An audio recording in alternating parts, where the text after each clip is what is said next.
नमस्कार, नागपुर समाचार 24 में आपका स्वागत है। मैं हूं अमित वांद्रे। आज हम ऐसे विषय में बात करेंगे जिसके ऊपर शायद ही देश में चर्चा होती होगी। आदिवासी की स्थिति इस देश में क्या है, किस तरह से सरकार आदिवासी की स्थिति को देख रही है, क्या उपाय योजना जो है सरकार कर रही है।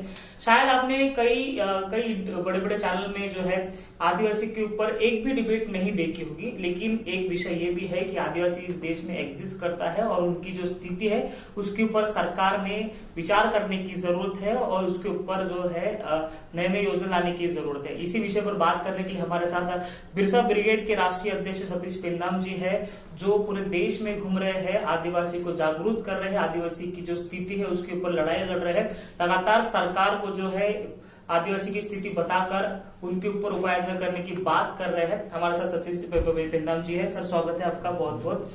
सवाल ये है कि आप जिस तरह से देश में जा रहे हो, क्या आपको लग रहा है कि देश में आदिवासी की स्थिति क्या है और सरकार की भूमिका आदिवासी के लिए क्या है? देखिए, ये सरकार के पास में आदिवासियों के लिए कोई प्रोग्राम नहीं है। जो सरकार आदिवासी ही नहीं है ऐसा देश में मानती है, देश के आदिवासियों को आदिवासी नहीं मानती है, उनकी आदिवासियों के लिए क्या प्रोग्राम रहेगा उनके पास में? जो लोग आदिवासियों को वनवासी बोलते हैं, जो लोग स्टेटमेंट दे रहे हैं कि भाई भारत में आदिवासी नहीं है, वो लोगों के पास में आदिवासियों के लिए जो प्रोग्राम है, मैं अगर आपको बताऊं, मेरे शब्दों में अगर मैं बोलूं कि भाई आदिवासियों के लिए सरकार के पास क्या प्रोग्राम है, तो सरकार का पहला प्रोग्राम है हिंदू राष्ट्र। जो सरकार देश में काम कर रही है, इनका जो शासन चला रही है, इनका पहला एजेंडा है हिंदू राष्ट्र। और हिंदू राष्ट्र का मतलब है आदिवासी मुक्त भारत। आदिवासी का मतलब यह है कि वो इस देश का पहला नागरिक है और इस जल जमीन जंगल का मालिक है, मूल मालिक है। अब मालिक के रहते हुए कोई देश धार्मिक राष्ट्र कैसे बन सकता है? विश्व का हर वो देश जहां आदिवासी है वो धार्मिक राष्ट्र नहीं है। और आदिवासियों के रहते हुए हिंदू राष्ट्र की संकल्पना असंभव है, क्योंकि इस देश का मूल मालिक वो है, वो इस जमीन का मालिक है। और देश जो है वो जमीन पे बनता है, बिगर जमीन के देश नहीं बनता। अगर इनको कोई दूसरा हवा में देश नहीं बनने वाला है, इस देश की जमीन पर देश बना है। और जमीन का बुनियादी लड़ाई और इसकी रक्षा, यहाँ के जल जमीन जंगल की रक्षा करने वाला पहला क्लेमेंट अगर कोई है तो वो आदिवासी है। सरकार के पास क्या प्रोग्राम है, आपको मैं एक उदाहरण देता हूं। आप देख लीजिए मणिपुर में क्या चल रहा है। अब तक के 1 लाख लोग विस्थापित हो गए हैं, कम से कम हजारों लोग मारे गए हैं। वहां खुलेआम खड़ा करके सबके सामने वीडियो दिखाकर, पूरे देश को वीडियो देखकर बच्चियों को मारा जा रहा है, महिलाओं को मारा जा रहा है, बच्चों को मारा जा रहा है। और प्रधानमंत्री तो छोड़िए, राष्ट्रपति जो आदिवासी है वो पार्लियामेंट में अपने संभाषण में आदिवासी शब्द का उल्लेख भी नहीं करती है, मणिपुर का उल्लेख भी नहीं करती है। प्रधानमंत्री देश के कितने रिस्पॉन्सिबल है आदिवासियों के प्रति समझ में आता है। ये एक बार भी आदिवासी क्षेत्र में या मणिपुर जाके नहीं आया है। इनके पास क्या प्रोग्राम हो सकता है? इसके इनकी गतिविधि से समझ में आता है कि इनके पास आदिवासियों को, यानी आदिवासी मुक्त भारत बनाने का कंसेप्ट है। ये आदिवासियों को खत्म करना चाहते हैं, उनको रखना नहीं चाहते हैं। एक शब्द आपने यूज किया, वनवासी। जो आदिवासी को वनवासी कहते हैं, खुद आदिवासी नहीं कहते, तो इस शब्द से क्या आपत्ति है? देखो, आदिवासियत ये बहुत बड़ी चीज है। अब पहले इस देश में आदिवासियत पर बात नहीं की गई, लेकिन कॉन्स्टिट्यूशनल डिबेट में ये बात आ गई कि इस देश का मूल मालिक कौन, आदिवासी कौन। तो उनको अनुसूचित जनजाति की श्रेणी में रखकर ये समझ में आया कि जिनको हम अनुसूचित जनजाति बोल रहे हैं वही इस देश के आदिवासी है। ये बाबा साहब का, डॉक्टर बाबा साहब अम्बेडकर का और जयपाल मुंडा का जो डिबेट हुआ है, कॉन्स्टिट्यूशनल प्री कॉन्स्टिट्यूशनल डिबेट, उसमें ये बात आ गई है, पहली। दूसरी चीज, ये जो वनवासी शब्द है, आप जिद कर रहे हो उसको वनवासी वनवासी वनवासी बोलने के लिए। एक्चुअली ये इनका प्रोग्राम राम का प्रोग्राम है। ये राम को भगवान के रूप में स्टैब्लिश कर रहे हैं इस देश में। आदिवासियों ने कभी राम को माना नहीं है। आदिवासियों का तो भगवान रावण है। राम से ज्यादा श्रद्धा आज भी आदिवासियों की रावण पर है, क्योंकि वो शिव भक्त है। ये जय श्री राम बोलते हैं, जय शिव की बात क्यों नहीं कर रहे? राम को लेकर आप हिंदू धर्म की संकल्पना रख सकते हैं, शिव को लेकर आपको हिंदू नहीं सिंधु राष्ट्र की संकल्पना की बात करनी पड़ेगी। हिंदू राष्ट्र और सिंधु राष्ट्र, इसमें जमीन आसमान का फर्क है। जिसको हिंदू राष्ट्र बोल रहे हैं, ये राम का राष्ट्र हो सकता है, लेकिन जो शिव का राष्ट्र है वो सिंधु राष्ट्र है, क्योंकि सिंधु संस्कृति की जो अवशेष है वो इस देश के मूल मालिकों के बारे में दी गई है। शिव किसी धर्म का नहीं हो सकता है, शिव संस्कृति है, इस देश की कृषि संस्कृति है। और ये लोग जानबूझ के आदिवासी ये शब्द इनको सुनने से ही तकलीफ हो रही है, क्योंकि एक ऐसा वर्ग जिनका यहाँ की न्यायपालिका पर, यहाँ के शासन पर, यहाँ के प्रशासन पर, यहाँ की राजनीतिक व्यवस्था पर, यहाँ की आर्थिक व्यवस्था पर, शैक्षणिक व्यवस्था पर नियंत्रण है, उसके बावजूद उनको इस देश का मालिक घोषित नहीं हो सकते। यहां तक कि उनको समझ में आ रहा है कि वो कहां से, उनका वास्तविक इतिहास क्या है, उनका मानवशास्त्रीय इतिहास क्या है। तो उनकी एक डिप्रेशन है किसी समाज के बारे में। पहले यही लोग थे, आदिवासियों को राक्षस बोलते थे। मैं आदिवासी इसलिए बोल रहा हूं क्योंकि यहाँ का ओबीसी, यहाँ का एससी, यहाँ का माइनॉरिटी, ये आदिवासियों के वंशज है, मराठा आदिवासियों के वंशज है। ये लोगों को पहले आदिवासी की कंसेप्ट या आदिवासी बोलने की बात जो है 77 साल पहले की है, लेकिन उसके पहले यहाँ का ओबीसी, जिसको पंजाब राव देशमुख ने बोला था कि इनको ट्राइबल लिस्ट में रखो, डॉक्टर बाबा साहेब अम्बेडकर ने SC/ST यानी उसका SC/ST के लिए स्पेशल लैंड और गवर्निंग सिस्टम की बात कर दी थी, कॉन्स्टिट्यूशन में है ये। तो ये उनके वंशज है। तो ये जो मैं बात बोल रहा हूं, पहले राक्षस बोलने वाले आदिवासियों को कौन है? अगर ये बोल रहे हैं कि हमने 3 वेद 4 वेद हैं इनके, वो वेदों में राक्षस ये शब्द आता है, असुर ये शब्द आता है, आपको चंडाल ये शब्द मिलता है, भूत ये शब्द मिलता है, पिशाच ये शब्द मिलता है। उसके बाद में जब कॉलोनियल सिस्टम आया, उपनिवेशवादी सिस्टम सामने आया, तो इन्होंने आदिवासियों को टारगेट किए, फिर उनको क्रिमिनल ट्राइब बोले, वानर बोले। क्रिमिनल ट्राइब बोल के उनको मारा जाता था। आदिवासियों को, क्रिमिनल ट्राइब को मारने पर कोई केस नहीं लगती थी इस देश में। किसी विश्व के किसी देश में ऐसा इतिहास नहीं जो भारत में आदिवासियों के साथ में हुआ। इनको क्रिमिनल ट्राइब बोले, आप कोई क्रिमिनल ट्राइब है उसको मार भी दिए तो उसका कुछ नहीं होता था। जैसे रामायण में मिलता है कि आप किसको भी मारो, वो उसका नरसंहार करते थे, वो राक्षसों का वध होता था, मर्डर नहीं बोलते थे उसको वध बोलते थे। और वध करने वाला जो आदमी होता था वो मर्यादा पुरुषोत्तम है। महिलाओं का जितना अपमान ग्रंथों में दिखाई देता है उतना तो विश्व के किसी धार्मिक ग्रंथों में नहीं है महिलाओं का अपमान। ये जो इतिहास है आदिवासियों का, वो बहुत, इस देश में आदिवासियों की पूरी बेइज्जती की गई है, उनका अपमान किया गया है, उनको उनके इतिहास को खत्म किया गया है। वास्तविकता में ये देश तो मातृसत्तक देश था, पितृसत्तक देश रहा ही नहीं है। आर्यों की व्यवस्था थी पितृसत्तक, जो आज इंप्लीमेंट हो रही है। आदिवासी कभी किसी मनुस्मृति को नहीं मानता है, यहाँ को ओबीसी भी नहीं मानता, दलित भी नहीं मानता था, इन पे थोपा गया है। आप देख लीजिए, प्रैक्टिकल जाइए, इस देश में राम के मंदिर नहीं दिखाई देंगे आपको, हनुमान के मंदिर दिखाई देंगे। राम के मंदिर नहीं दिखाई देंगे, इनको राम का मंदिर होना, हनुमान का नहीं होना। हनुमान का तो नाम होना है इनको। सिर्फ हनुमान के मंदिरों में आपने जय श्री राम रख दिए। ये तो हनुमान जी भी तो राम जी के भक्त थे। कौन बोलता है? वो शिव भक्त थे। ये तो रामायण में कोई बताया गया। देना नहीं है। हनुमान जी ने तो राम जी की मदद की है, इतनी मदद की है कि अपने अगर मेरे को कोई उतना मदद करे तो मैं उसको भगवान बोलूं।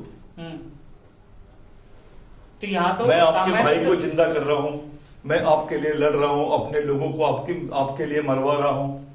तो इसीलिए तो किए क्योंकि वो राम जी के भक्त थे, इसलिए। भक्त नहीं थे, राम जी को उन्होंने साथ दिया, ये बोल सकते हैं आप। राम जी की उम्र से ज्यादा उम्र इस हमारी इनकी थी, आप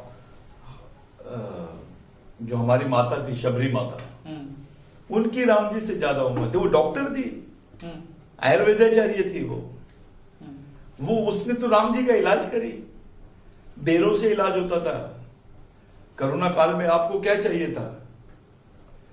बेरों से ही इलाज होता था। 6 किस्म के 12 किस्म के बेर होते हैं, जिसमें से 6 किस्म के बेरों को आप खा सकते, 6 किस्म के बेरों को आप नहीं खा सकते। वो बेर मीठे या खट्टे वो टेस्ट नहीं कर रही थी, ये पॉइजन है या नहीं है। मेरे को बताइए किसी ऋषि मुनि ने राम के लिए ऐसा किया क्या? ये हौसला केवल आदिवासियों का था। उनका ट्रीटमेंट किए, बता दिया गया, जिन्होंने उनका साथ दिया उनको राम भक्त बोल दिए। तो आपका ये कहना है कि जो रामायण लोगों को बता दी गई है वो यथास्थिति में नहीं है, गलत तरीके से बताया। आदिवासी असुरों को और इस देश के मूल मालिकों को अपमानित करने वाली घटना है, एक काव्य है, उससे ज्यादा कुछ नहीं है। तो ये बोल के आप इस देश के हिंदुओं के खिलाफ स्टेटमेंट नहीं दे रहे? हिंदुओं के खिलाफ कहाँ बोल रहे हैं हम? शिव के, जो शिव संस्कृति से आया है उसका अपमान ही हुआ है, उसका ही वध हुआ है। नहीं, आज शिव जी को हिंदू धर्म में बहुत बड़ी मान्यता है। कौन बोल रहा है? वो भी तो हिंदू। अगर शिव जी को मान्यता होती तो ये बाकी ग्रंथों में शिव का उल्लेख क्यों नहीं है? वेदों में उल्लेख क्यों नहीं आता शिव का? क्या शिव संस्कृति पुरुष है, वो धार्मिक ग्रंथ का हिस्सा बन ही नहीं सकता। शिव को तो समझा ही नहीं कोई। इस देश का आराध्य है शिव, आराध्य है इस देश का।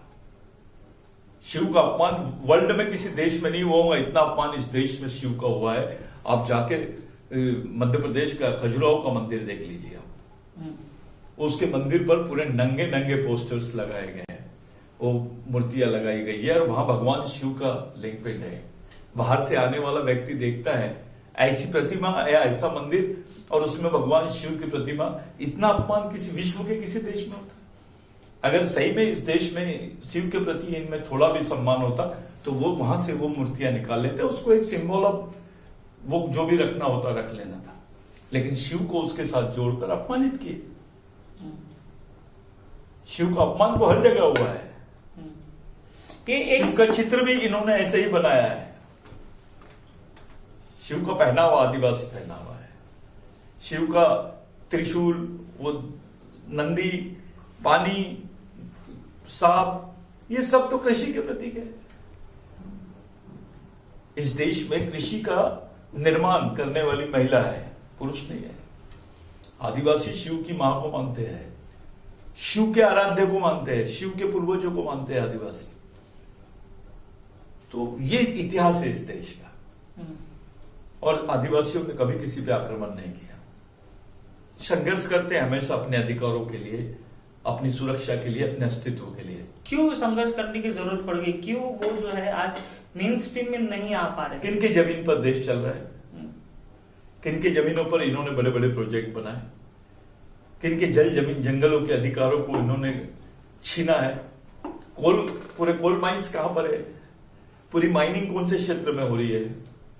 किनके क्षेत्रों में हो रही है? कौन रहते हैं वहां पर? जंगल किनके क्षेत्रों में है? पेड़ और पहाड़ कौन से क्षेत्र में है? ऑक्सीजन किसके क्षेत्र में है? पानी किसके क्षेत्र में? आदिवासियों के क्षेत्र में। उदाहरण के लिए सुरजागढ़ समझ लीजिए आप, गढ़चिरौली का, उसको एनजीटी की परमिशन नहीं है। हाईकोर्ट में इसके बारे में बात सामने आई, बावजूद उसके प्रोजेक्ट चल रहा है।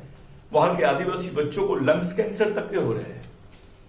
उनके पानी में जाइए आप, लाल पानी निकलता है। वहां के झाड़ देख लीजिए आप, पूरा लाल लाल दिखता है। वो अगर उस चीज का विरोध करे तो उनको नक्सली बोलते हैं, नक्सलवादी कुछ और हो गए। लेकिन आदिवासियों की जो कोई भी पहल रहती है, जो उनका सामाजिक विद्रोह रहता है, उसको नक्सलवाद से जोड़ने की कोशिश किया जाता है, उनको डराने के लिए, उन पर अत्याचार करने के लिए। और ये पूरे देश में चल रहा है, पूरा नॉर्थ ईस्ट जल रहा है अभी। इधर गढ़चिरौली छत्तीसगढ़ में आप देख लीजिए वहां के प्रोजेक्ट्स में क्या चल रहा है। आपने नॉर्थ ईस्ट की बात की और मणिपुर एक बहुत ज्वलंत विषय आज भी देश में है।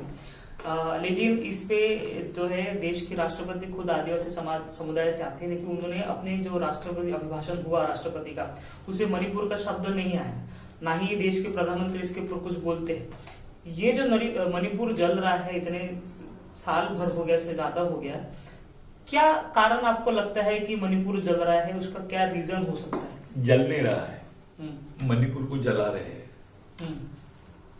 कैसे? अगर वो जलता तो 2 महीने में बुझ जाता। देश में सिस्टम है, उस सिस्टम ने वहां काम करना चाहिए, डायलॉग्स करना चाहिए, वहां के दोनों ग्रुपों से बात करना चाहिए। झगड़ा 2 ग्रुप का जरूरी है, लेकिन एक तरफ से बाया से पूरा, उनको हथियार कहां से मिल रहे हैं, उनको गोलियां कौन दे रहा है, उनको संरक्षण कौन प्रदान कर रहा है, उनके दिमाग में कानून का डर क्यों नहीं है? खुलेआम वीडियो बना रहे हैं, किसको दहशत में डालना चाहते हैं, किनको बताना चाहते हैं, क्या संदेश देना चाहते हैं देश के आदिवासियों को, दलितों को, यहाँ के बहुजनों को डराना चाहते हैं आप? क्या क्या कारण? हमारे माता पिता भी अपने आप को हिंदू बोलते थे। कॉमन बात थी कि भाई अपन सब शहरीकरण हो गया तो लोग मंदिरों में जाते हैं, कोई मस्जिदों में, दरगाहों में जाते हैं, इसमें जाते। लेकिन जब बात हमारी आती है, आदिवासी किसी भी मंदिर में जा सकता है, आदिवासी क्रिश्चियन हो सकता है, हिंदू हो सकता है, मुस्लिम हो सकता है, लेकिन हिंदू आदिवासी नहीं हो सकता है, क्रिश्चियन आदिवासी नहीं हो सकता है। फिर आदिवासी हो सकता है, वो कन्वर्ट हो सकता है, लेकिन उसकी बुनियादी संस्कृति, उसका धर्म, ये आधुनिक संकल्पना है। धर्म को पैदा हुए 2500 साल हुए, संस्कृति तो इस देश में 10,000 साल से पहले की है, और आज भी आदिवासी अपनी संस्कृति के साथ ईमानदार है और जी रहे हैं। हम एक मूर्ति को ज्यादा महत्व नहीं देते जितना एक झाड़ को देते हैं, क्योंकि हमको मालूम है ये झाड़ ऑक्सीजन देगा, फल देगा, ये झाड़ के वजह से पर्यावरण रहेगा, उसके वजह से जीवन रहेगा। ये शिव संस्कृति की बात है। ये एक अलग टाइप की सोच है। शिव वाली जो विचारधारा है, ये श्रमिक विचारधारा है, किसानों की, मजदूरों की विचारधारा है, जो श्रम के आधार पर जीवन पर विश्वास करते हैं। और जो गैर शिववादी धर्म की संकल्पना करते हैं, हिंदू धर्म की, वो गैर श्रमिक है। वो श्रम के आधार पर जीवन की संकल्पना नहीं करते, वो धर्म के आधार पर जीवन की संकल्पना करते हैं। इस देश में हमारे हिसाब से, हमारे लिए, हमको जो हमारे भगवान बिरसा मुंडा, भगवान टंट्या बिल ने, भगवान बाबूराव शर्मा, राघोजी भांगरे, इन्होंने जो हमारे हर का स्टेटमेंट बिल्कुल सही कहा है कि इस देश में मुस्लिम होना, ब्राह्मण होना, क्रिश्चियन होना या और कुछ होना बड़ी बात नहीं है, बड़ी बात है आदिवासी होना। और हमारा स्थान है, हमारा स्थान है। हमारे साथ ब्राह्मण बैठ के खा सकता है, लेकिन ब्राह्मण के साथ हम बैठ के नहीं खा सकते, ऐसी व्यवस्था ही नहीं है। तो आपको लगता है ये स्थिति आज भी है देश में? जब पूरे देश में है। देखिए, अछूत बोलना और किसी को मानव ही नहीं मानना, इसमें जमीन आसमान का फर्क है। अछूत बोलना ये 2nd डिग्री है, लेकिन किसी को मानव ना मानते हुए उसको वनवासी बोल देना है 3rd डिग्री है। ये 3rd डिग्री का ट्रीटमेंट है। आप उसको मानव तुल्य नहीं, प्राणी तुल्य संज्ञा। मतलब वनवासी शब्द आपको मानव नहीं मानता है सर? बिल्कुल मानववाचक शब्द नहीं है वो। जंगल में शेर भी रहता है, सुअर भी रहता है, आदिवासी भी रहता है। आप बोल किसको रहे हो? बोल किसको रहे हो ये तो बताइए। अगर ये मानववाचक शब्द है तो बताइए। और एक हवा बना देते हैं कि भगवान राम को भी वनवासी बोला गया था। अभी एक नया सुने हमने, पदगमन, राम पदगमन के रूप में पूरे आदिवासी क्षेत्रों में कवर कर रहे हैं राम पदगमन के नाम से। आप इंटरनेट पे देख लीजिए। मेरा एक सवाल है, राम पहले कि शिव पहले? चलो शिव पदगमन के बारे में बताइए। शिव पदगमन पे बात क्यों नहीं कर रहे? शिव आस्था पे क्यों नहीं बात कर रहे? हालांकि सभी सेंटरों पर जितने मंदिर है उसको इंडस्ट्री जैसे यूज कर रहे हैं। ब्राह्मण का भी बच्चा गड्ढे खोद रहा है अभी। इनके हिंदुत्व से ब्राह्मणों का भी भला नहीं हुआ, वो भी बच्चे बेरोजगार है। ये जो सोच है, ये पूंजीवाद की गोद में बैठ के धर्म की बात करना गलत बात है। पूंजीवाद के पास तो सभी धर्म गिरवी रहते हैं। आपका श्रम गिरवी रहता है, आपकी जीवन को गिरवी रख लेते हैं। पूंजीवाद की वो स्थिति है। इस देश में पूंजीवाद बहुत हावी हो गया है। हर बार सरकार का नाम चंद पूंजीवादियों के मार्फत जोड़ा जाता है जी। कॉन्स्टिट्यूशन को अमेंड नहीं किया आपने, अभी तो आपने आईपीसी सेक्शन चेंज कर दिए। आईपीसी सेक्शन में कैसे डिफाइन करेंगे आदिवासी और दलितों को? आईपीसी में जो प्रोटेक्शन था अभी दूसरा आपने उसको चेंज कर दिया उसको, उसमें दलित आदिवासियों का क्या स्थान है? उनको कोई स्पेशल ट्रीटमेंट मिलेगा? सेपरेट ट्रायल और सेपरेट कोर्ट की बात तो हो ही नहीं रही इस देश में। हम कई दिनों से चिल्ला रहे आदिवासी पर्सनल लॉ पे बात करो, 5th शेड्यूल और 6th शेड्यूल एरिया में आप लोग उनकी ऑटोनॉमी पर बात करो। अब तो 5th शेड्यूल 6th शेड्यूल में सबसे ज्यादा उत्खनन हो रहा है। 5th शेड्यूल का एरिया है गढ़चिरौली और अपना बस्तर, वहां नक्सलवादी खुश हो सकते हैं, मैं नहीं जानता। वहां पे यहां से जो लोग जाते हैं बाहर के बाहरी गैर आदिवासी, वो खुश हो सकते हैं, उनका बड़ा नाम हो सकता है। उदाहरण के लिए मैं आपको बोलता हूं डॉक्टर आमटे सर का। आमटे जी के पास उस वक्त क्या संपत्ति थी, आज क्या है? उस वक्त क्या था, आज उनको मैक्से अवार्ड मिला, वहीं उनका डेवलपमेंट हो सकता। उसी व्यवस्था में आमटे जी का डेवलपमेंट हो सकता है, आदिवासी का क्यों नहीं हो सकता? व्यवस्था तो वही है, इस पे बात की जाए ना। मेलघाट में कुपोषण के ऊपर इंटरनेशनल फंडिंग तक आने लग गई है, सरकार की विभिन्न योजनाएं चलती है, दिन बाय दिन फंड बढ़ रहा है, इंटरनेशनल फंड भी बढ़ रहा है और राष्ट्रीय फंड भी बढ़ रहा है उन वहां पे कुपोषण को खत्म करने के लिए। लेकिन नहीं हो रहा, कुपोषण बढ़ रहा है, फंड भी बढ़ रहा है, ये दोनों को पैरेलल देखो, ये समांतर चल रही है प्रक्रिया। लोगों को अवार्ड्स मिल रहे हैं, मेलघाट पे आप काम कर रहे हो, फलाना जगह आप काम कर रहे हो, अवार्ड ले रहे हैं, लेकिन वो कम होने का नाम नहीं ले रहा है। यानी एक ऐसी व्यवस्था निर्माण हो गई है कि वहां के आदिवासियों के ऊपर एनजीओ जिंदा है। अब आदिवासी पैसा कमाने वाली इंडस्ट्री बन गई है, एनजीओ जाके आदिवासी क्षेत्र में काम कर रहे हैं। भारत में कम से कम 650 एनजीओ ऐसे हैं जो केवल आदिवासियों पे लाखों करोड़ रुपए कमा रहे हैं। और वो किन के हैं? किन के हैं? अभी इन्होंने टाटा सोशल साइंस से टीसीएस का रिपोर्ट पे बात करी महाराष्ट्र गवर्नमेंट ने। मैं महाराष्ट्र गवर्नमेंट से पूछना चाहता हूं कि किसी को आदिवासी होना नहीं होना ये गवर्नमेंट की जवाबदारी है या किसी प्राइवेट इंडस्ट्री की जवाबदारी है या किसी इंडस्ट्रियलिस्ट की जवाबदारी है? ये पूंजीवादी लोग तय करेंगे कि आदिवासी कौन है इस देश में। ये इनके सोशल इंस्टीट्यूट्स के लोग तय करेंगे। गवर्नमेंट क्या कर रही है?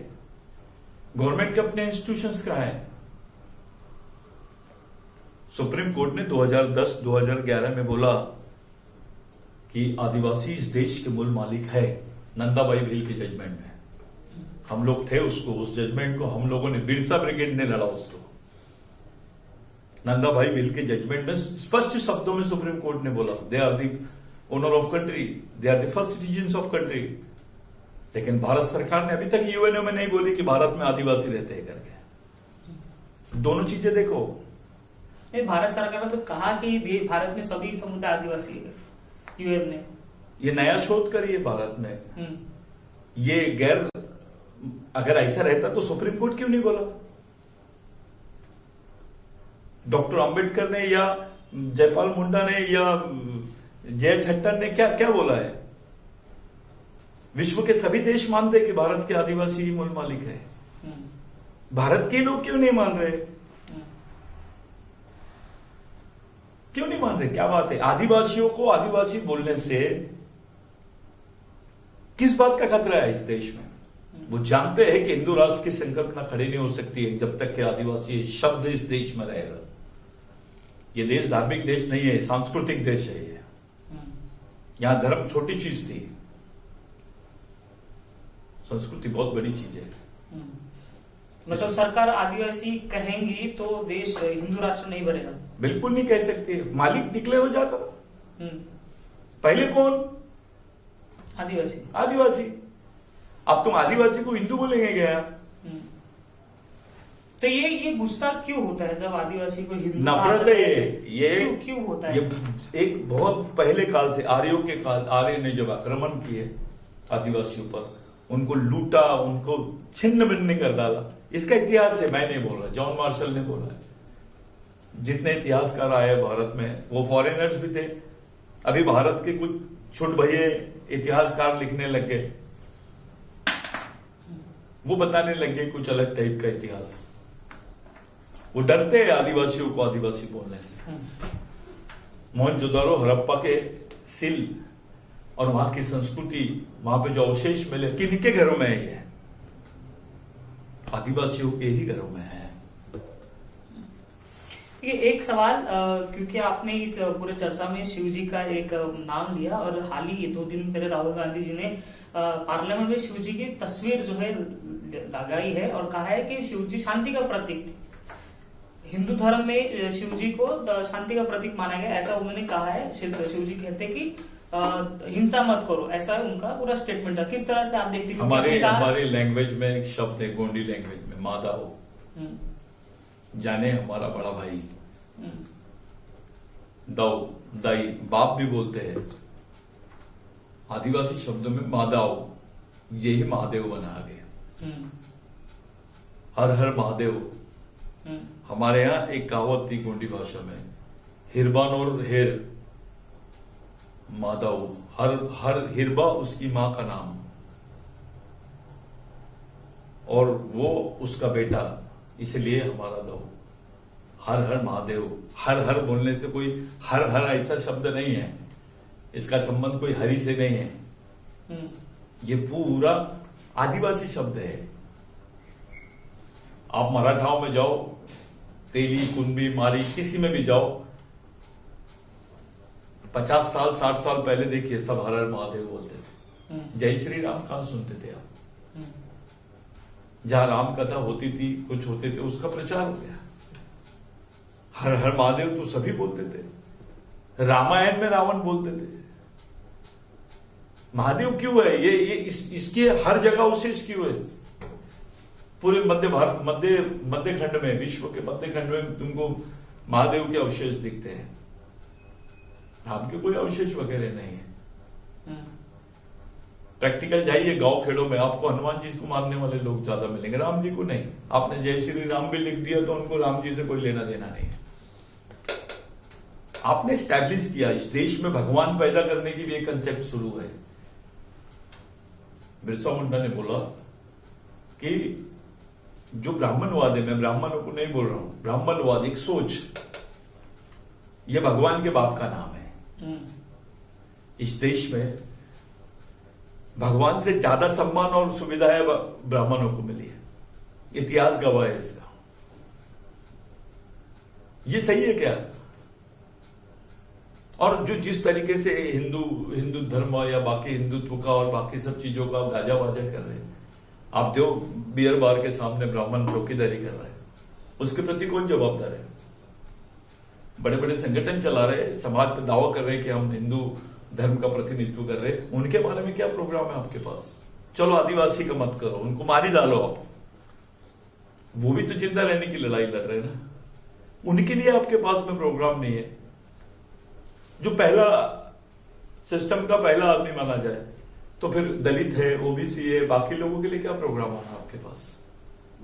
फेल हो गए हम, क्योंकि हम धार्मिक विचार करने लग गए हैं, सांस्कृतिक विचार कर रहे नहीं है। एक सवाल, क्योंकि 2023 में केंद्र सरकार ने फॉरेस्ट कंजर्वेशन बिल लाया था, 2023, और उसके ऊपर कई विरोध देश में हुआ, आदिवासी संगठनों ने इसका विरोध किया। क्या स्थिति अभी फिलहाल है, और इस बिल को लाकर सरकार ने क्या आदिवासी विरोधी कृत्य किया? और आप तो सुप्रीम कोर्ट में गए इसके? यस, हम खुद इसके पिटिशनर है। हमने स्टे किया इसको, सुप्रीम कोर्ट ने इस बिल को स्टे किया। ये जो यानी सबसे पहले मुझे एक फॉरेस्ट कंजर्वेशन बिल बताइए कि इसमें क्या था? ये फॉरेस्ट कंजर्वेशन बिल में ये लोग वहां की जो जमीनें थी वो अब कॉर्पोरेट को देने का प्रावधान कर लिए थे, और उसमें आदिवासी अधिकारों का कोई उल्लेख नहीं। ये देश के पर्यावरण के साथ खिलवाड़ था। फॉरेस्ट की डेफिनेशन बदल रहे थे, यानी वन की परिभाषा ही बदलने का कंसेप्ट था इस बिल में। ये नए तरीके से ये कॉर्पोरेट घरानों को फायदा पहुंचाने के लिए बनाया गया बिल है। देश के पर्यावरण के साथ, उसके मूल मालिक उस जमीन पर रहने वाले लोगों के साथ उसका कोई उल्लेख नहीं है। हमने सुप्रीम कोर्ट में बोला, हमारा कोई उल्लेख नहीं हमारे अधिकारों पे जो आ जाएंगे इससे, हमारा जो विस्थापन होगा, हमारे 5वीं 6वीं अनुसूची के जो अधिकार इसमें ये जाएंगे, ग्राम सभा के पेशा के अधिकार हमारे जो खत्म होने वाले हैं, जो हमारे मूल परंपरागत ग्राम सभा के अधिकार है, स्वायत्तता के जो अधिकार है, वो पूरे समाप्त करने का षड्यंत्र था ये। इस पर हमने बोला, और सुप्रीम कोर्ट में नहीं, यूएनओ में भी हमने भी ये बात को रखा, और मैं खुद उसका एक ये रहा हूं, मेरे को इस पर रिसर्च है, मैं उसी पे काम कर रहे हैं हम लोग, कि भारत जैसे देश में, अफ्रीका हो गया, ऑस्ट्रेलिया हो गया, जो आदिवासी देश है, भारत भी आदिवासी देश है, इस देश में बिगर वनों के आदिवासियों की परिभाषा नहीं की जा सकती, और बिगर आदिवासियों के वनों की परिभाषा नहीं की जा सकती। ये रिलेशन हम लोगों ने कोर्ट के सामने रखा, और अगर ये सच है तो फिर इस बिल में आदिवासियों को होने वाली हानि, उनके वास्तविक पारंपरिक अधिकार, उनके संवैधानिक अधिकार, उसके बारे में जो उल्लेख होना था, वो जो डेंजर था हमारे लिए, जो खतरा था हमारे लोगों को समाप्त करने का, 2.5 करोड़ आदिवासी विस्थापित हो जाएंगे इससे। इसके पहले भी कई आदिवासियों को जंगल से बाहर निकाल गया था, लेकिन उनको पर्याप्त सुविधा या पर्याप्त जो है जगह नहीं दी गई थी, तो यही चीज इस बिल में होने वाली। नर्मदा डैम में क्या हुआ, नर्मदा बचाओ आंदोलन में क्या हुआ, नर्मदा बहुत बड़ा डैम तो बन गया, अभी भी आदिवासियों को मुआवजे नहीं मिले।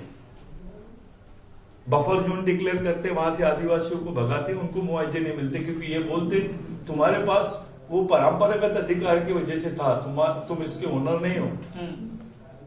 अभी जो आदिवासियों को 3 एकड़ 4 एकड़ देने का वन जो कानून है, उसके तहत उनको उसका संरक्षण था, आप खेती कर सकते हो, रह सकते हो, लेकिन जब उनको भगाते वहां से उसका कॉम्पनसेशन नहीं मिलता, उनको उसका मुआवजा नहीं मिलता। कितने आदिवासियों को नौकरियां लगी है महीने में? अगर देखा जाए भारत का जो WCL जैसी संस्था है, और जितने कोलफील्ड्स है, पूरे के पूरे माइंस आदिवासी क्षेत्रों में है। कोलफील्ड में 80%, 70 से 80% काम करने वाले लोग आदिवासी होना था, लेकिन वहां पे भी 7% का कोटा, जमीन आदिवासियों की, कोयला आदिवासियों का, विस्थापन आदिवासियों का, उसकी नौकरी में भी हिस्सेदारी नहीं, वो मजदूरी करते हुए दिखाई देते हैं 400 रुपए रोज से। यही सुरजागढ़ में हो रहा है, 400 रुपए रोज देते हैं, वो झाड़ू मारते हैं सड़क पर, और ये पर्यावरण को पूरा धज्जिया उड़ाते हैं, सांस लेते हैं। अभी जो लोगों ने कंटिन्यू सुरजागढ़ में काम किया होगा, आप उसका ब्रीथिंग टेस्ट करा लो, मैं यहीं से बोल रहा हूं, आपको समझ में आ जाएगा कि वहां का वातावरण क्या है और क्या हाल से गुजर रहे बेचारे वो लोग। ये चीज हमारे को बेचैन करती है समाज में, हमारे लोग डर रहे हैं, डरा के वोट लिया जाता है आदिवासियों से। ये लोकसभा में तो बहुत बेकार काम हुआ है आदिवासियों, ट्रक में लाया गया, उनको इधर से उधर से भरते, उनको बैठा के रखते, दूसरे दिन उनको, पहले दिन जिस दिन वोट देना उसके एक दिन पहले उनको मटन खिलाए होंगे, दूसरे दिन उनको जाने को भी पैसे नहीं देते ये लोग। ऐसा हुआ है पूरे देश में। कहाँ हुआ है? छत्तीसगढ़ में हुआ है, मध्य प्रदेश में हुआ है, महाराष्ट्र में हुआ है, झारखंड में हुआ है, कहाँ नहीं हुआ है? क्या इसका सॉल्यूशन क्या है? क्योंकि आदिवासी अभी भी पूरे मध्य प्रदेश में 11% आदिवासियों ने वोट नहीं दे पाए, क्योंकि वो लोग मजदूरी के लिए दूसरे राज्यों में है। क्या अधिकार है उनके? वो ना वहां राशन कार्ड यूज कर सकते, ना अपने बच्चों को पढ़ा सकते, ना कास्ट सर्टिफिकेट मिल सकती, रोजी रोटी के लिए बाहर जा रहे हैं। जिस आदिवासी के पास में 10 एकड़ जमीन है, वो दूसरे राज्य में जाके गड्ढा खोद रहा है, खुद की खेती नहीं कर रहा। क्यों नहीं कर रहा है? क्योंकि उसके पास से जाने वाली नहर को डायवर्शन दे दिया गया पावर प्लांट की तरफ, बड़े बड़े उद्योगपतियों की तरफ, उनकी तरफ वो डायवर्शन मिला है उसको, बदले में उनकी खेती तो खत्म हो गई है। उसके बारे में कोई प्लानिंग नहीं करता कि ये पहाड़ पे गांव है, वहां पानी कैसा पहुंचेगा। तो जो पारंपरिक नेचुरल पानी है उसके भरोसे बेचारे खेती करते थे, वो भी छीन लिए, वो तो आती ही नहीं। तो आदिवासियों को चौतरफा मारे, दलितों को चौतरफा मारे, बहुजनों को चौतरफा मारे। ऐसी स्थिति में जहां लोग खाने के लिए मर रहे हैं, जबरदस्ती में उनको गोलियां मारी जा रही है, वो स्थिति में देश में राष्ट्रपति आदिवासी है, मणिपुर की राज्यपाल आदिवासी है, कोई सीरियस चर्चा नहीं हो रही आदिवासी को लेकर। हाँ, मुझे और अच्छा लगता कि राहुल गांधी ने अगर वो शिव जी का फोटो दिखाया है पूरे पार्लियामेंट में, तो आदिवासियों के भी हालात दिखा देते, उसके भी थोड़े फोटोग्राफ्स बता देते कि 6 साल के बच्चे को भी गोली लग सकती है।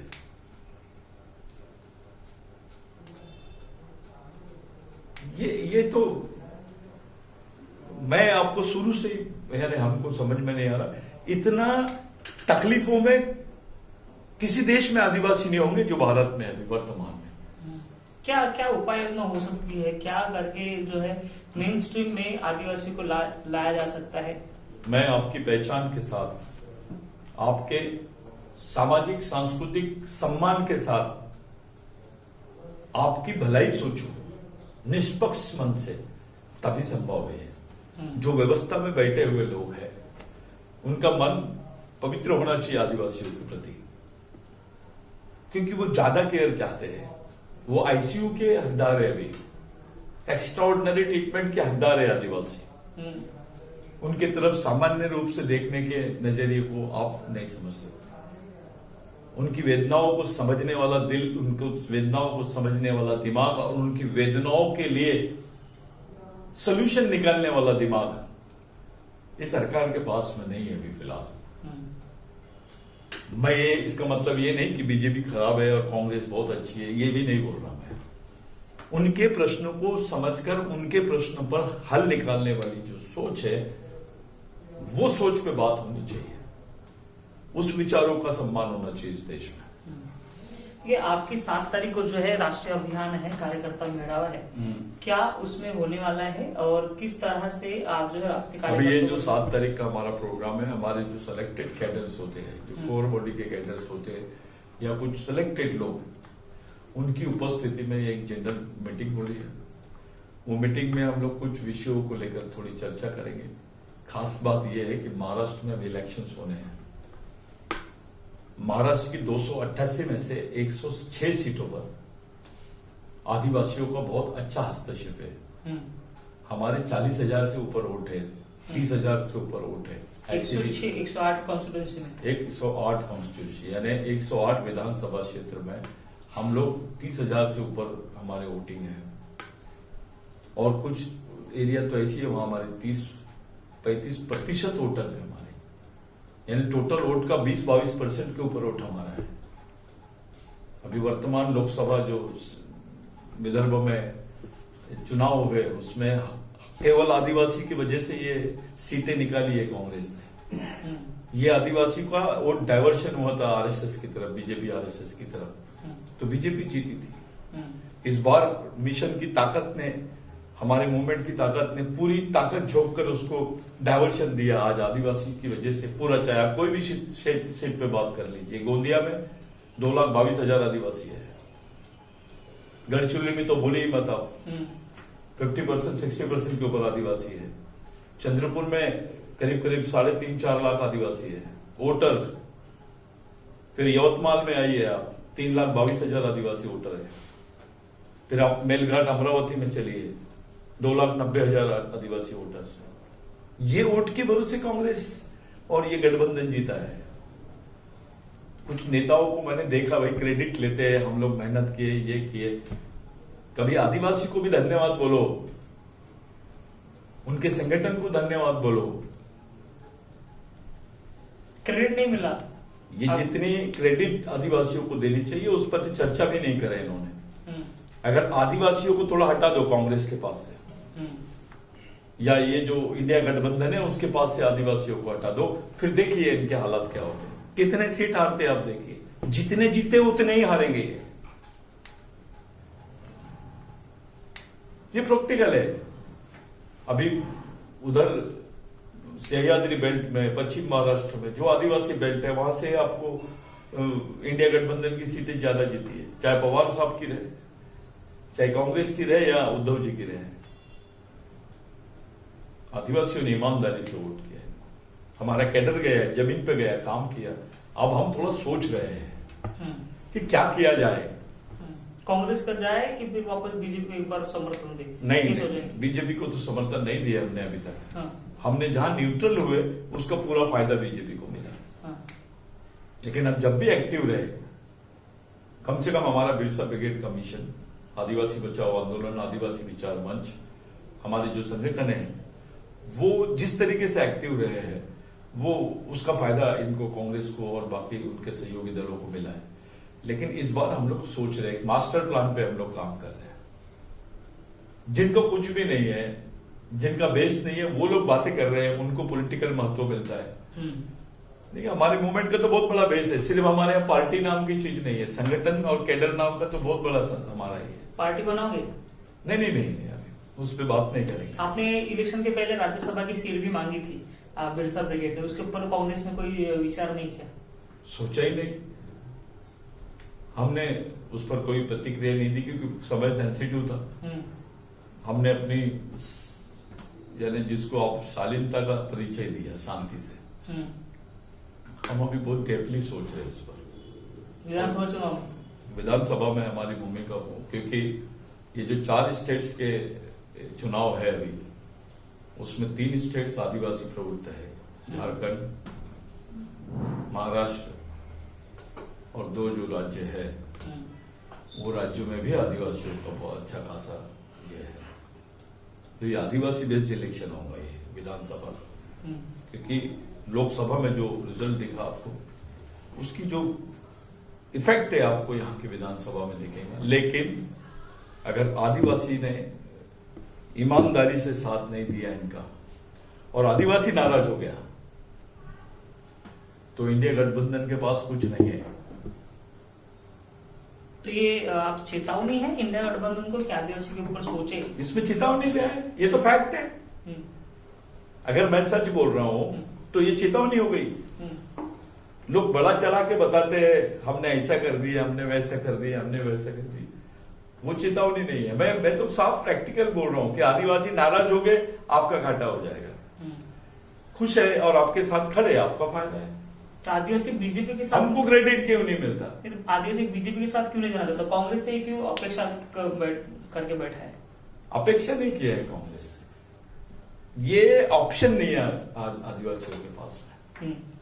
कोई थर्ड ऑप्शन होता, बीजेपी के साथ जाने का सवाल ही नहीं है। क्यों नहीं? कुछ जगह हम लोगों ने, क्यों नहीं? कुछ जगह हमारे लोगों ने, जो कैडर्स थे, उनको इनएक्टिव करने पर कुछ जगह बीजेपी को भी बहुत सारी लेवल पे मदद की है, लेकिन हम उससे सहमत नहीं थे। कुछ चीजें हुई है इसमें, बहुत सारी बातें ऐसी हुई है कि बहुत सारी सीटें, और ये हमारे आदिवासियों को इग्नोर करने का नतीजा देखिए मध्य प्रदेश में। भारत में सबसे ज्यादा पॉपुलेशन आदिवासियों के मध्य प्रदेश में है, वहां कांग्रेस की एक सीट नहीं निकली। क्यों नहीं निकली? आदिवासी क्षेत्रों में भी कांग्रेस नहीं जीत पाई। इसका मतलब तो यही है ना कि आदिवासी बीजेपी का समर्थन कर रहा है उन राज्यों में। नहीं, आप ऐसे क्यों नहीं सोचते कि आदिवासी कांग्रेस से नाराज है? तो समर्थन बीजेपी का समर्थन नहीं। ठीक है, अगर कांग्रेस से नाराज है, वोट अगर बीजेपी को, तो किसका समर्थन होगा? ये नहीं दिए होंगे बीजेपी को, तो बीजेपी की खुद की वोट से वोट देने नहीं गए होंगे। तो इतने वोट तो कम हो गए ना कांग्रेस के। अगर आदिवासी वोट देने नहीं गया तो उतने वोट तो कांग्रेस के कम हो गए, उतने वोट से बीजेपी जीत गई। आप ये बार बार इस बात पर ट्रेस मत करो कि भाई बीजेपी को समर्थन को आदिवासी करना चाहिए। बीजेपी के पास क्या प्रोग्राम है आदिवासियों से समर्थन लेने का? मैं ट्रेस नहीं कर रहा, स्ट्रेस नहीं दे उसके ऊपर कि बीजेपी ऑप्शन आदिवासियों के लिए है या नहीं, ये सवाल। हमारे कुछ विद्वानों को मैंने पूछा, हमारे अभी बहुत चर्चा चलती है ये विषय पर, मैंने कुछ लोगों को पूछा, भाई देश की राष्ट्रपति आदिवासी है, और सब लोग बीजेपी वाले बोलते हैं कि राष्ट्रपति आदिवासी है। यूएन में क्यों नहीं बोलते कि भारत में आदिवासी है? राष्ट्रपति आदिवासी हमने बनाया ये बोल देते हैं, आरएसएस के लोग भी बोलते हैं, लेकिन यूएन में नहीं बोल रहे कि भारत में आदिवासी रहते हैं। ये दोनों दोगलापन देखिए आप। तो कांग्रेस ने भी आपकी व्यक्तिगत मान्यता पे बात करेंगे चलेगा, सामाजिक मान्यता पे बात करने की बात आती तो सब हट जाता। नहीं, लेकिन सतीश जी 1993 की जो बात होती है, इसके विश्वास की बात होती है, तब से लेकर अब तक कांग्रेस कई बार सत्ता में रही, उन्होंने भी नहीं बोला यूएन में जाके। हमारे लोगों ने उसमें बात नहीं की, कुछ प्रोग्राम्स पे बात नहीं हुई। अभी 9 अगस्त का प्रोग्राम पूरे देश में मनाया जाता है, हम लोगों ने आंदोलन किए इसके लिए, जेल गए 9 अगस्त को मनाने के लिए। आज लोग मान रहे हैं 9 अगस्त। पहले प्रधानमंत्री जी को या कोई दूसरा आदमी बिरसा मुंडा को नहीं जानता था, अब प्रधानमंत्री भी बिरसा मुंडा पे बात करते हैं, टंटा भील पे बात करते हैं, राघोजी भांगरे पे बात करते हैं, बाबूराव शर्मा के भी बात कर रहे हैं। हमको धीरे धीरे हमारे मूवमेंट के माध्यम से छोटी कामयाबी मिली है कि हमारे लोगों को मेन स्ट्रीम में लाने के लिए हम लोग कोशिश कर रहे हैं। हमको तो मेन स्ट्रीम से बाहर ही रखे हैं। फिर एक मेरा आखिरी सवाल, आपका राष्ट्रीय अभियान है कार्यकर्ता मेड़ा, उसमें क्या किस चीज पर चर्चा होने वाली, हम लोग कौन कौन आने वाले? देखिए, हम जो बिल हमने जो वन अधिकार बिल था, इसके विरोध में कुछ हमारे एडवोकेट्स हैं, तो सुप्रीम कोर्ट के हमारे लॉयर आ रहे हैं, और साथों साथ कुछ इंटेलेक्चुअल लोग हैं जो हमारे मूवमेंट से जुड़े कमिटेड है, वो लोग आ रहे हैं। एक गंभीर चर्चा का हम लोगों ने आयोजन रखा है। हम लोग, हमारे जो प्रश्न है, जैसे मणिपुर का इश्यू हो गया, हमारी आइडेंटिटी का इश्यू हो गया, हमारे रिजर्वेशन का इश्यू हो गया, हमारे 5वीं अनुसूची के अधिकारों का, जल जमीन जंगल के अधिकारों का इश्यू हो गया। हमको जो लेबल लगाते हैं लोग, जबरन जोड़ने की कोशिश करते हैं नक्सलवादियों से। अभी ऐसा हो गया कि आदिवासी नक्सलवादी है, एक इस्टेब्लिश करने की कोशिश कर रहे हैं षड्यंत्र के तहत, कि पूरी कौम को ही नक्सलवादी बोलने की कोशिश कर रहे हैं। नक्सलवादी आदिवासी हो सकता है, आदिवासी नक्सलवादी नहीं हो सकता। जैसे मुसलमानों को आतंकवादी कहा जा रहा है, शेड्यूल कास्ट के दलितों को जातिवादी कहा जा रहा है, वैसे ही आदिवासियों को भी नक्सलवादी कहा जा रहा है। ये टर्मिनोलॉजी जो है फिलहाल देश में चल रही है। भाई, आपको बहुत आसान हो जाता है नक्सली बोल के मारने का। हाँ। अगर आपने इसको नक्सली डिक्लेयर कर दिया तो आप उसको गोलियों से मार सकते। कितने बेगुनाह को नक्सली बोल के मार दिया होगा पुलिस ने? मैं इस पर बात नहीं करना चाहता, अगर इस पर बात करूंगा तो बहुत लंबी बात हो जाएगी। ये दर्द है हमारा। होता है ऐसा, हुआ है ऐसा, ऐसे कई जजमेंट्स आए सुप्रीम कोर्ट के सामने आए कि ये निर्दोष थे। कोर्ट ने रिटायर्ड जस्टिसों की कमेटी ने बताया कि निर्दोष लोगों को मार दिया गया। ऐसा तो खुलेआम हुआ है, कोर्ट ने माना है इसको। क्योंकि जंगल के बीच में होता तो लोगों को नहीं पता चलता। हाँ है? नक्सलवादी किसी के मस्तक पे थोड़ी लिखा है। ये कौन है, क्या है ये? सरकार ने चाहिए कि वो ये व्यवस्था, देखो नक्सलवादी के बीच में और पुलिस के बीच में आदिवासी फंस गए। अरे शहरों में जाते तो आदिवासियों को घर नहीं मिलते, लड़कियों को घर नहीं मिलते। कहां से आई तो गढ़चिरौली से, क्या है आदिवासी है आप, तो उसको नीचे से ऊपर तक देखते हैं और फिर उसको घर नहीं देते। क्योंकि नक्सली समर्थक हो सकते हैं, नक्सली हो सकते हैं, ऐसी इमेज बनाई जा रही है हमारी। बाकी लोगों की नहीं होती ऐसी। जिनको खत्म करना है, जिनको टारगेट करना है, उनको ऐसी इमेज बनाई जाती है। बाबा साहब अम्बेडकर का नाम लेके बहुत सारी चीजें चलती है। सही में उनके विचारधारा पे बात करता है कि कोई? चलो मानो ना, आप बाबा साहब की विचारधारा को मानो, पूछिए इनसे, आपके लिए विवेकानंद की विचारधारा महत्वपूर्ण है या बाबा साहब की या महात्मा फुले की? अगर कोई महापुरुष है तो उनका सभी का इंडिविजुअल अपने रास्ते के लिए कोई ना कोई, किसी की तुलना नहीं होनी चाहिए। तुलना नहीं होनी चाहिए, है ना? लेकिन आप तो सबके सामने अलग ही टाइप का खुद डिस्क्रिमिनेशन करते हो। किसी से विषम, यानी वैचारिक विषमता या उनके देखने में विषमता, सोच में, नियत में विषमता आदिवासियों में नहीं है। आदिवासी बहुत खुले दिल का है, वो कभी कोई जातिवाद और ये सब चीजों पे बात नहीं करता। ठीक है, इस विषय पर एक लास्ट कमेंट कि सरकार किस तरह से आदिवासियों के ऊपर काम कर सकती है? आप क्योंकि इतने सालों से काम कर रहे हो, क्या मेन चीज हो सकती है कि इसके ऊपर पहली चीज जो है सरकार ने करनी चाहिए? ये भाई बनने का नाटक बंद करके सच्चा दोस्त बनने का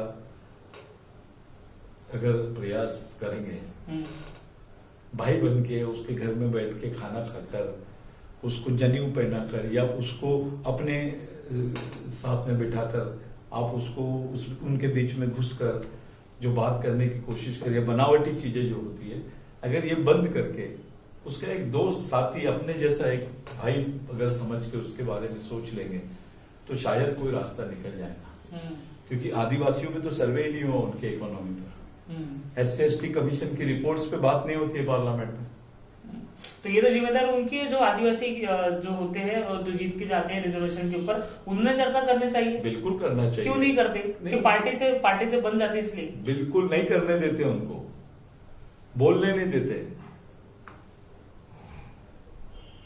अरे राष्ट्रपति मैडम की इच्छा नहीं हो रही होंगी क्या आदिवासियों के बारे में कुछ बोलूं? जिस कौम में वो पैदा हुई है उस कौम के दुखों के बारे में। सबसे तकलीफ में कौन है इस देश में? सबसे ज्यादा विस्थापित कौन? सबसे ज्यादा बलात्कार किन पे होते हैं? सबसे ज्यादा इनकाउंटर किन का हो रहा है? सबसे ज्यादा जमीनें किसकी लूटी जा रही है? आदिवासियों की। सबसे ज्यादा दुखी कौन है? आदिवासी है। संडास साफ करने के काम को गवर्नमेंट सर्विस का हिस्सा मिला है, लेकिन गड्ढे खोदने के काम को कोई गवर्नमेंट सर्विस का हिस्सा नहीं मानते। क्या प्रोटेक्शन है उसको? वो तो असंगठित कामगार है, असुरक्षित कामगार है। वो मजदूर भी है और मजबूर भी है। उसके बारे में बात करने की इच्छा नहीं होती होंगी क्या राष्ट्रपति की? थोड़ी तो होती होगी।